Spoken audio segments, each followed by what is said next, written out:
మనసు బాగా లేనప్పుడు ఆలోచనలు చెయ్యకండి.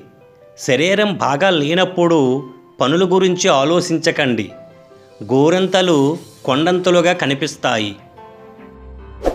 ఒకరిని ఇష్టపడడంలో కూడా హద్దు ఉండాలి. అతిగా ఇష్టపడితే ఆ ఇష్టమే ఏదో ఒక రోజు మన కళ్ళ వెంట కన్నీరు తెప్పిస్తుంది. మన మనసును బాధ పెట్టేస్తుంది. ఆకలి అవమానం నేర్పే పాఠం అంతా ఇంతా కాదు. అంత గొప్ప పాఠాన్ని జీవితంలో ఏ గురువు నేర్పలేరు.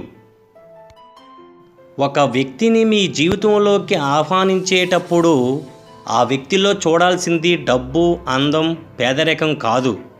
మంచి వ్యక్తిత్వం, గొప్ప విలువలు. ఇవి కలిగిన మనసే మన జీవితానికి శాశ్వతం. నువ్వు భయపడి ఏడుస్తున్న కొద్దీ నీ కన్నీళ్లను దోసిళ్లలో పట్టి ఆనందిస్తుంది ఈ లోకం. ధైర్యంగా అడుగు ముందుకి వేస్తే నీ కన్నీళ్లతో నీ పాదాలు కడుగుతుంది ఇదే లోకం.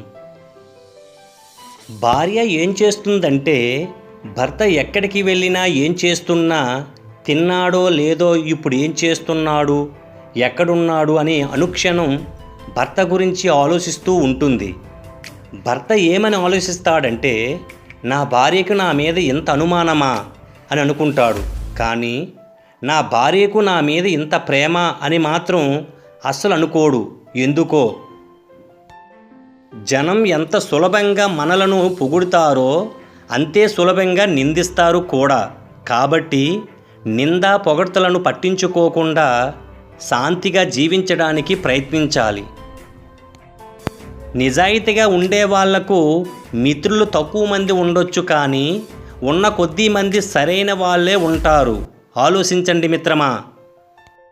మనిషి వద్ద విద్య, జ్ఞానం, సంపద ఎంత ఉన్నా వినయం, విధేయత, మానవత్వం లేకపోతే మనిషికి విలువ లేనట్లే. గుర్తుపెట్టుకోండి మిత్రమా. మన కష్టాలకు ప్రధాన కారణం మనలోని తప్పులను గుర్తించకుండా ఇతరుల తప్పులు వేలెత్తి చూపుతూ సమయం వృధా చేసుకోవడం. అర్థం చేసుకోండి మిత్రమా. అప్పు తీసుకున్నప్పుడు నిన్ను దేవుడని అంటారు. ఇచ్చిన డబ్బు అడిగి చూడు, దుమ్మెత్తి పోస్తారు కొందరు. గుర్తుపెట్టుకోండి మిత్రమా.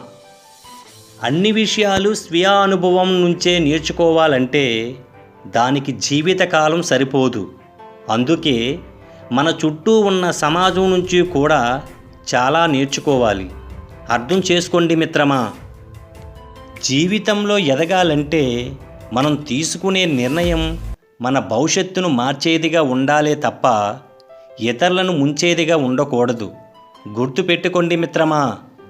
Please subscribe, share, comment, watching. Thank you for support.